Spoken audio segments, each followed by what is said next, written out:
I knew this was going to happen. And this is actually a good thing. And I'm going to try not to curse in this video. I'm going to try not to bring up,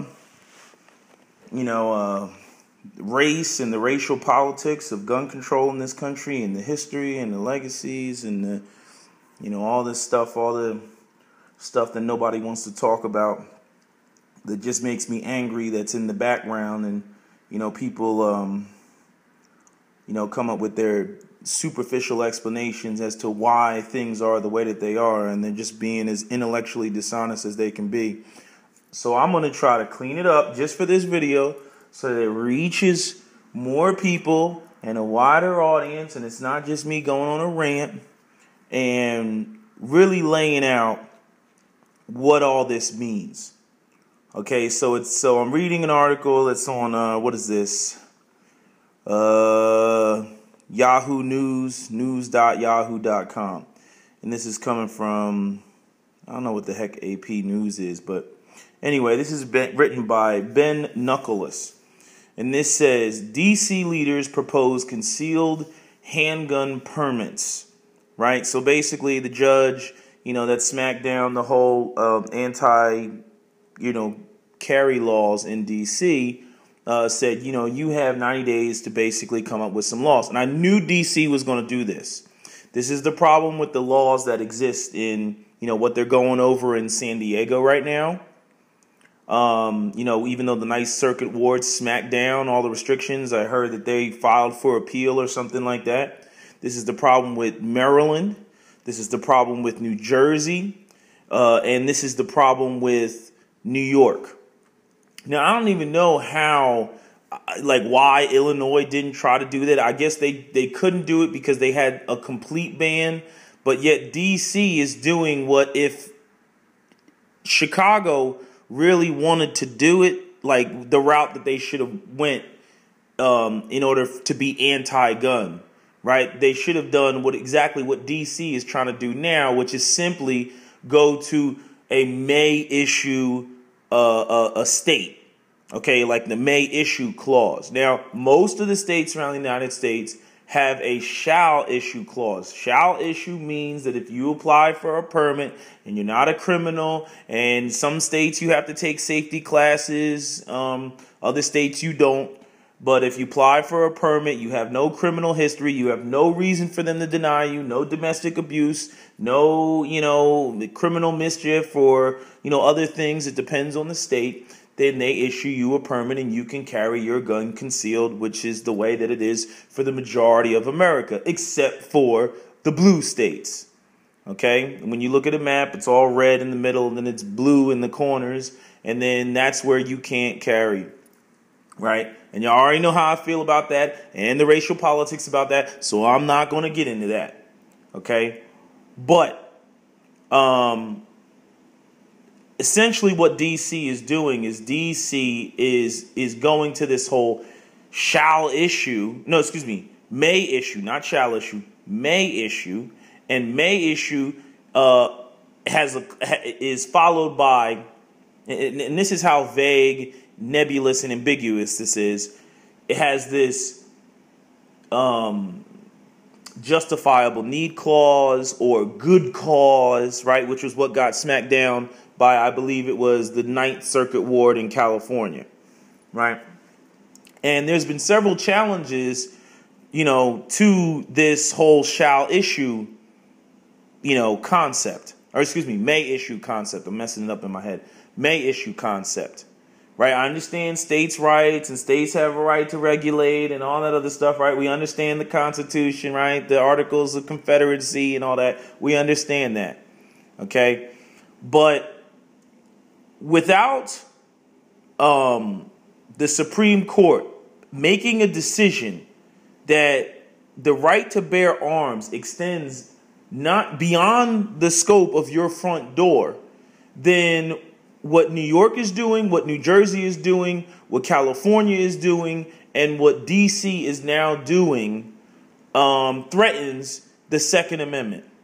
Because any state can switch to may issue and go from shall issue to may issue, and then throw up this justifiable need, clause, or this good clause, good reason to have a gun or whatever clause.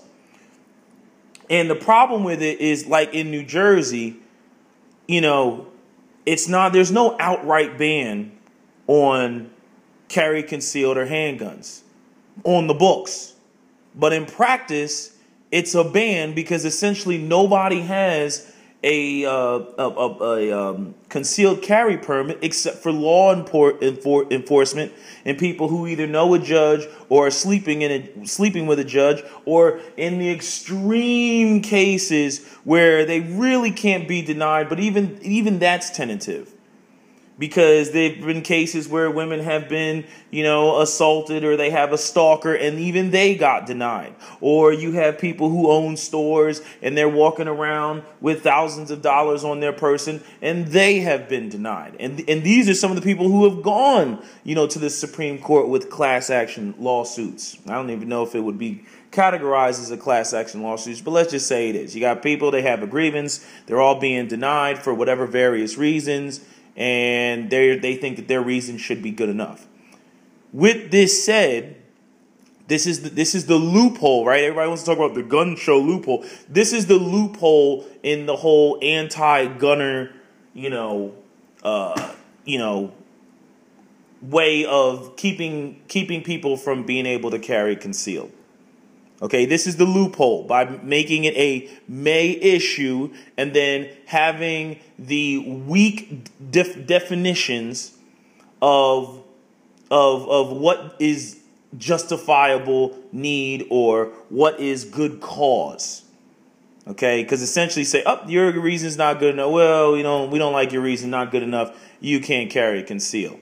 And the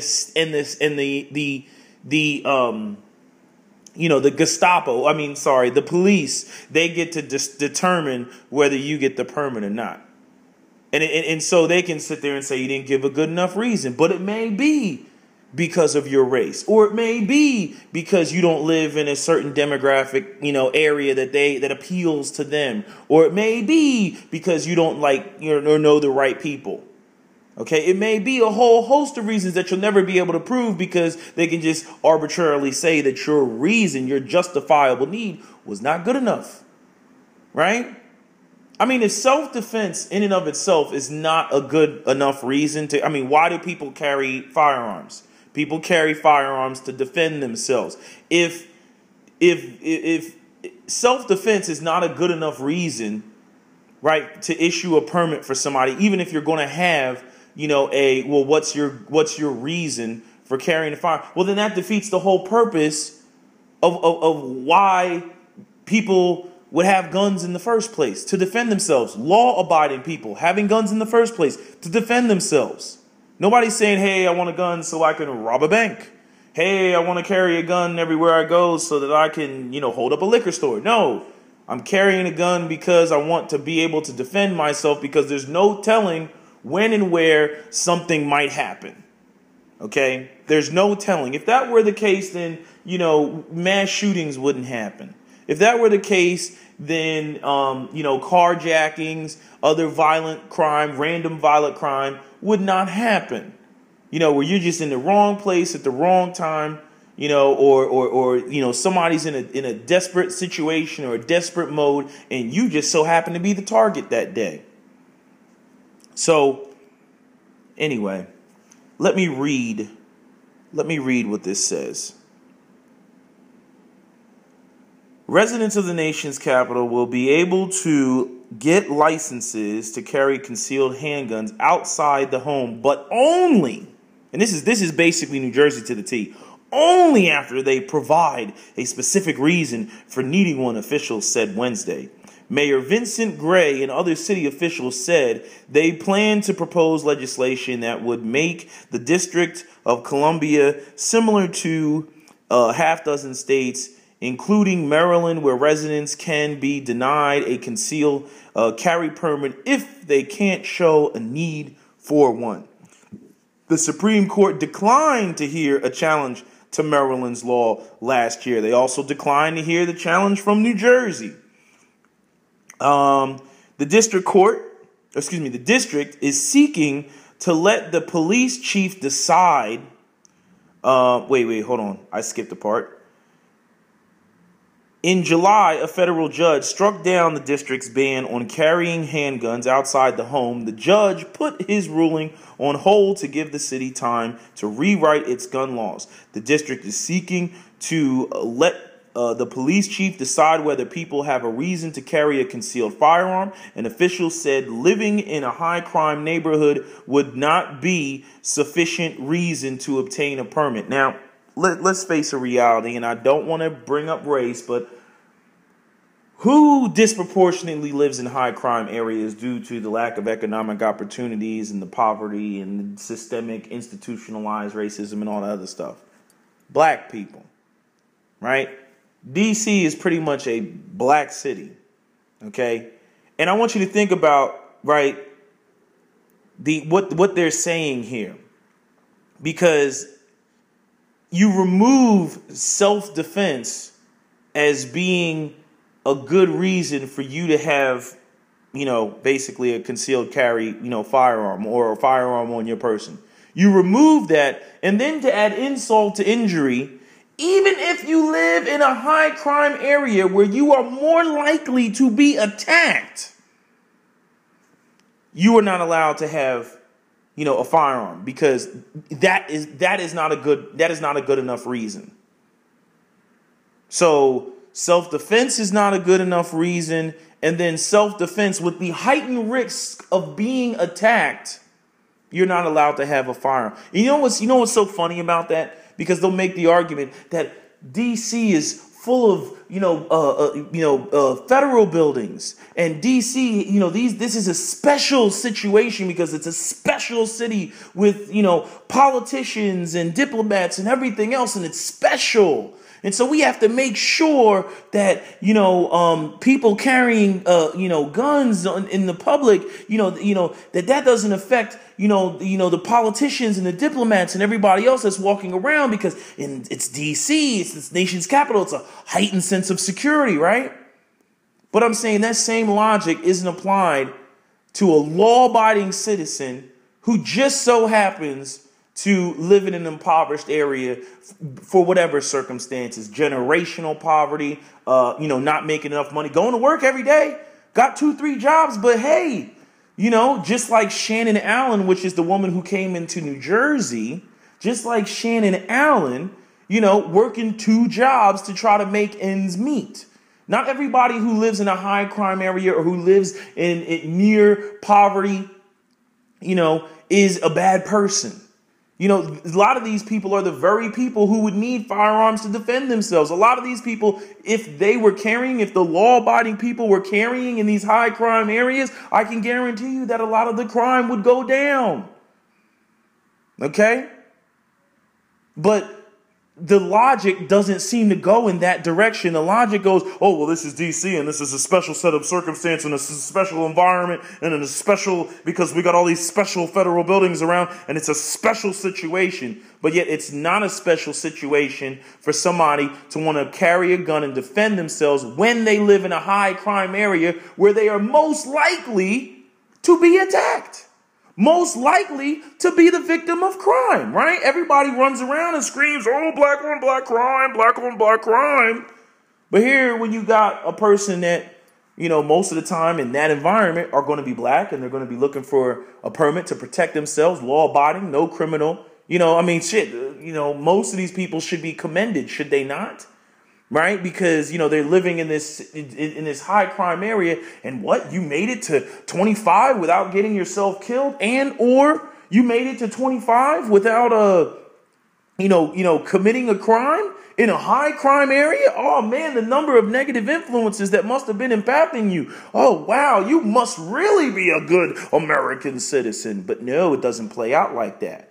Again, trying to disarm people of color. But let me not even go down that route, because y'all know how I feel about that.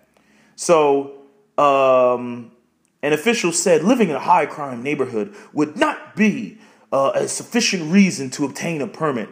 People I'm sorry, but that's just so incredibly stupid. That's just so incredibly stupid.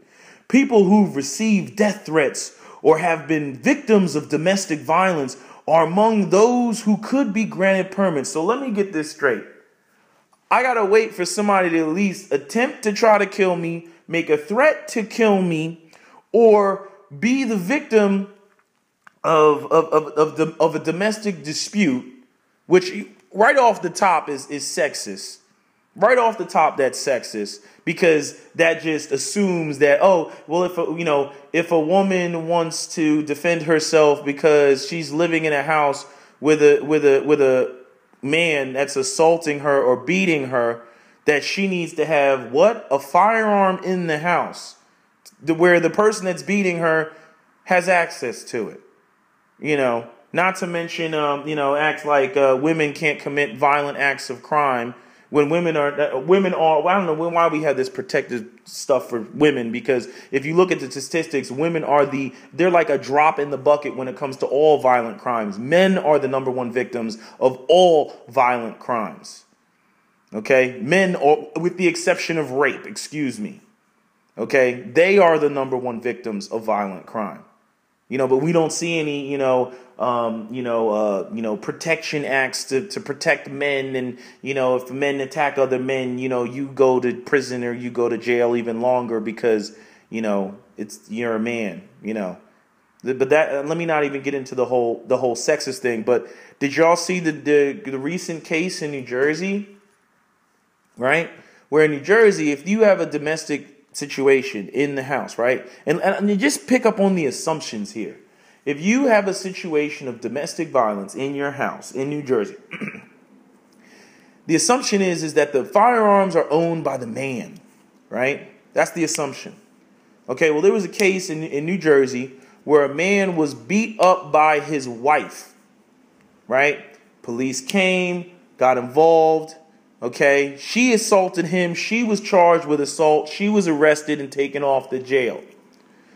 But the way that the laws are written in New Jersey, right, if there's any act of violence or domestic violence, right, it takes into no consideration who actually owns the firearms.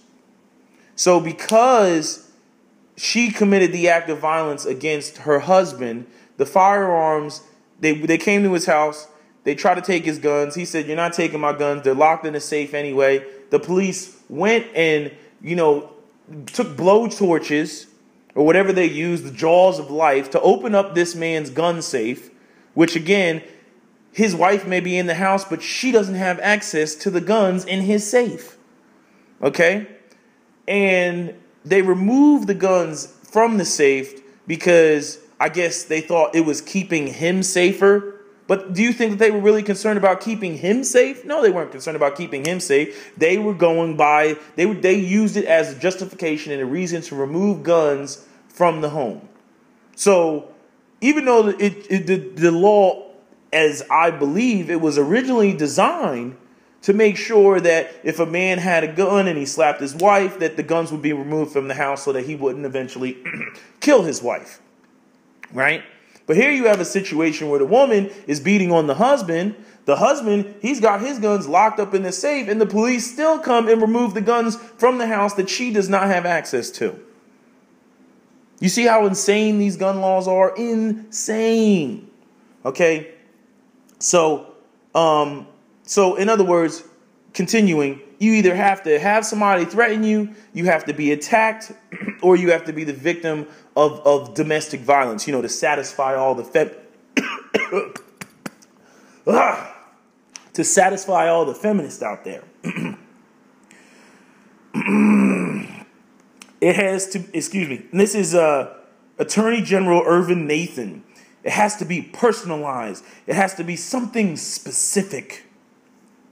Alan Gura, an attorney for plaintiffs in the lawsuit, said that the proposal did not comply with the judge's orders. And it doesn't comply with the judge's orders. It doesn't. What they're trying to do is they're trying to do the same thing that Jersey and Maryland and New York and California are doing, which is justifiable needs, justifiable cause, which is, I mean, it's so arbitrary and so vague and so based on, just this wide spectrum of interpretation. Oh, he's got a blue shirt on today. Oh, your reason's not good enough. Oh, you got, there's not even a process of appeals for some of these states. You get denied. That's the end of it. Like, there isn't even, well, why is my reason not good enough? It's just, you're denied. That's all there is to it. Right? So, continuing, and this is Gora, who is the attorney for the plaintiffs in the lawsuit. In America, the police don't determine what rights we have good reason to enjoy. You don't need a good reason to speak, to worship, to vote, or to carry a gun for self-defense. At least not in, the majority of America, except for, the communist state of New Germany, which is New Jersey and New York and Maryland and California. In 2008, the Supreme Court struck down, the city's 32-year-old ban on handguns. Since then, the district has required gun owners to register their firearms every 3 years, complete a safety course, and be fingerprinted and photographed, among other requirements. Right? Now, that's just to be an irritation, right? Florida has, a firearms, training program, and they renew the license every 7 years.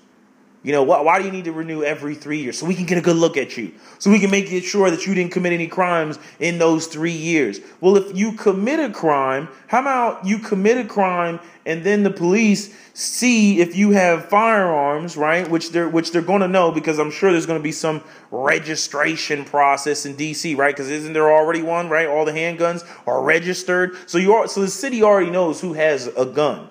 Right? So if somebody went out and actually committed some type of violent crime, right, then what would happen? What would be the stipulation? That the guns would be removed from the person's property, right? They would lose their rights because they have a pending case or a pending crime or something else like that, right? That's what should happen, right? But instead, no, we want to harass everybody and probably going to have all these stupid fees, $200 fees, $50 fees, $35 to get fingerprints, crazy stuff. Okay, just to make it just as what's the word? Is it arduous? To make it as inconvenient as possible. Okay. And this is what really irritates me about this. And maybe it's a good thing, and I hate to get on my little race pedestal, okay? But this is the type of stuff that was done to African Americans, in the past, during the Jim Crow era. This is the type of stuff that was done to keep guns out of the hands of African Americans. Martin Luther King, after his house got firebombed, he applied for a permit and was denied. Oh, your reason's not good enough. Sorry, boy.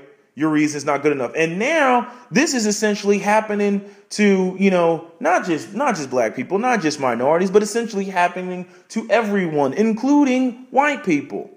Okay? Including white people. And so now they're getting a taste of their own medicine in terms of, how this has affected, people who are trying to exercise their rights. This is what it feels like.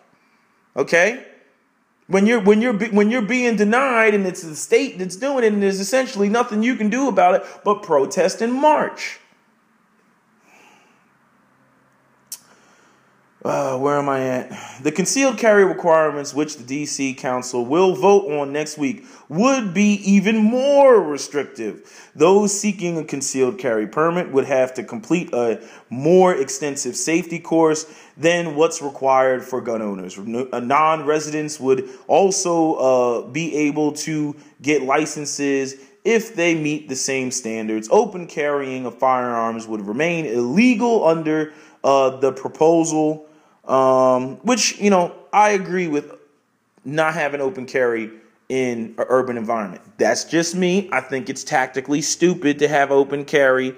For the you people that are out in the countryside, that's fine for you. But in an urban environment, being an East Coaster myself, it's tactically stupid because, drug dealers are bound, gang members are bound, and they would love to get themselves a hand on, a firearm if they can get it. And if you're, what's the word? If you're, letting everybody know that you have a firearm, they can figure out a way to get it off of you. You come walking around the corner and you already got one of their cheap Lorson, guns in your face, and they're telling you to, run your stuff. So I think that's tactically stupid. So I don't have a big issue with them saying no open carry. Florida doesn't have open carry. Keep it discreet. Just because you have you're exercising a right doesn't mean that you have to, flash everybody with it. It's just like you have a right to, free speech, but, doesn't mean that you get to walk down the street and just, say a whole bunch of inflammatory things that just, make everybody mad until now you've incited a riot. Gray, a Democrat and member of the group Mayors Against Illegal Guns, made clear that he was establishing the concealed carry program reluctantly, citing last year's mass shooting at the Washington Navy Yard and the street violence in Chicago as examples of the need for stronger gun laws. First off, let's start with Chicago. Chicago has had their concealed carry, permit stuff for about a month now, and from what I've seen, with the posts I've seen and statistics, the crime has dropped a little bit. Okay, not only that, but denying law-abiding citizens access to guns, especially carrying concealed, has no correlation, and it has nothing to do with the continuous gang violence that is based more on the lack of economic opportunities in those communities as opposed to just the guns themselves. Okay, they have their guns. They're going to get their guns. They're going to get their guns from the surrounding more lax states, and they're going to get their guns from old guns that are, that have just been in the black market forever. The guns that jam on, when they're trying to shoot people or when they're trying to commit a crime. These people are not running around here with their, Kimber Pro 2 or their, XDM 3.8 stainless steel slot. Like, they're not running around here with brand new firearms. They're running around here with guns from the 80s, the 90s, and revolvers from even the 60s. Okay? Most of the time, they prefer revolvers. Why? Because when you're trying to shoot somebody and you shoot somebody with a revolver, there's no spent cases. So they can't track the gun back to you because there's no spent cases, unlike a semi-auto. Oh, man. Then the Navy Yard with the Navy Yard shooting, the man used a shotgun. It has absolutely nothing to do with concealed carry. What does him attacking the naval yard have to do with people having concealed carry guns in the naval yard shooting? If anything, if the people at the naval yard were able to conceal carry in the naval yard, then maybe somebody could have put him down sooner before he killed the number of people that he killed. Did you ever consider that? No, of course not. This is the problem I have with the anti-gunners, is they make these false equivalencies and draw these false parallels between scenarios because of their, what's it called? Haplophobia or something like that. They're just innate fear of guns. Drives me up a wall. Or is it halophobia? I forget which one it is. I happen to be one that really does not support having people walking around with guns concealed or otherwise. Again, that's your issue. If you don't want to carry concealed, that's your prerogative. But why should your belief affect my rights? Because I want to be able to defend myself. You can be the guy that when you get carjacked at 1 o'clock in the morning, that you're trying to claw the person to death, or you're begging for your life, or you're screaming, please don't kill me. Here, take my wallet. I'm married and I have kids. You be that guy, okay? That's your prerogative. Permit holders would also be barred from carrying guns in locations, including government buildings, public transportation, bars, restaurants, stadiums, places where public officials need to be protected. First off, that's not even about public officials. Okay, federal buildings, all federal buildings are already banned for you walking into the building with a firearm. Okay, that's already that way. You can't go into the post office with a firearm. You can't go in the police station with a firearm, right? You can't go into federal buildings with a firearm. That's already on the books. So even stating that is stupid. Public transportation. So I can't use a bus. I can't get on a bus. I can walk, like, that doesn't make any sense. So I can walk down the street. I can walk down a public sidewalk with a firearm on my person, but I can't get on a bus to take me up the street and then get off and then get back on the sidewalk again. That's stupid. Okay? If you want to talk about Amtrak or something like that, that's Amtrak's policy. Just like what other places ban guns? I don't know if it's Chick-fil-A or what other place ban guns? Starbucks, Chipotle, whoever is out here banning, it's always those type of eclectic type of restaurants or fast food places that want to ban stuff. But, because people, the gun, community has really brought that to the doorstep. The people in Arizona that want to wear ARs on their back. I'm like, why are you doing that, dude? You're making the situation. That's what already freaks them out, and that's what they're going to jump on. They're like, see, and this is what you all want to do. So again, I don't know why. I don't know. We got instigators on the pro gun side, and they need to be checked and they need to be addressed. Bars and restaurants. Bars, I can't agree with that. There's certain states that don't allow you to go in bars. Guns and alcohol don't mix, right? Restaurants. That's to me, that's a little bit overreaching. Stadiums, most stadiums already ban firearms. You're not going to an Eagles game with your firearm on you. You're not going to a Major League Baseball game with your firearm on you. Most states, they don't allow you to go into these games, with that. Why? Because there's alcohol there.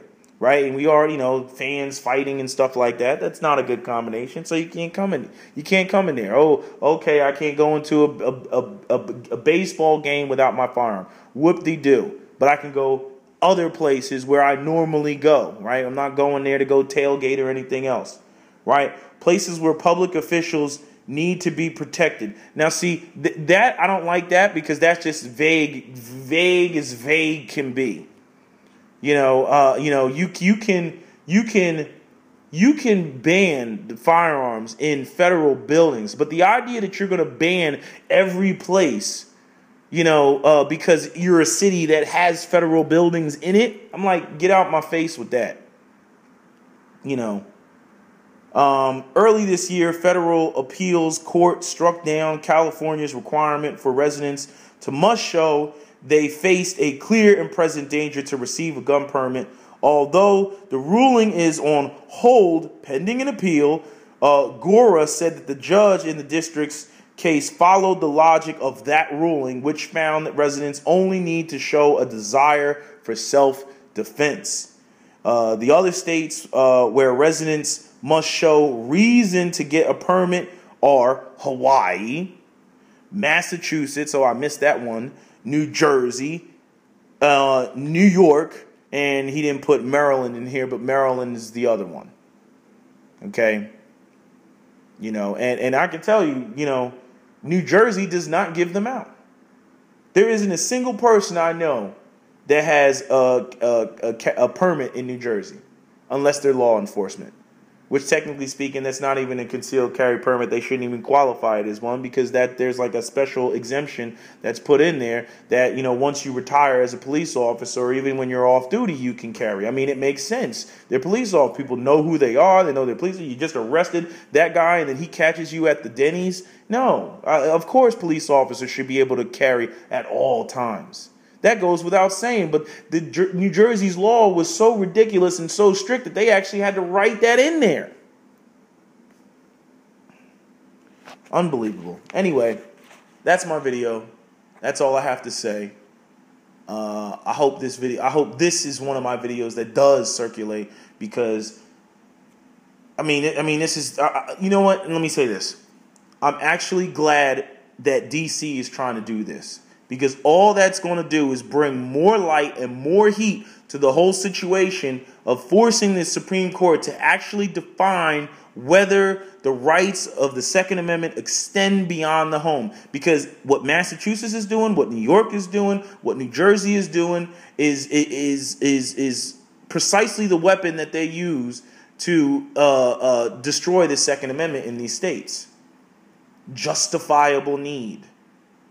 I swear, all I picture is it's 1920 and I'm a black man and, the KKK just came to my house and burned a torch on my cross and I go, to try to get, a firearms, permit or apply for a permit and I get denied, all based on the discretion of the police chief who I know, but I can't prove, is like the Red Dragon of the Klan. So I'm having to go to the very person to get a permit for my firearm that does not serve my best interests. To defend myself as an American. Be it that African Americans have shed blood for this country in every single war that this country has ever had. And this is what African Americans had to deal with. And what we continue to have to deal with. And now it's affecting other people. Now it's affecting everybody else. And the only thing I can say about it is, see what I mean? Now you know how it feels. Anyway, that's my video. New Jersey gun laws out.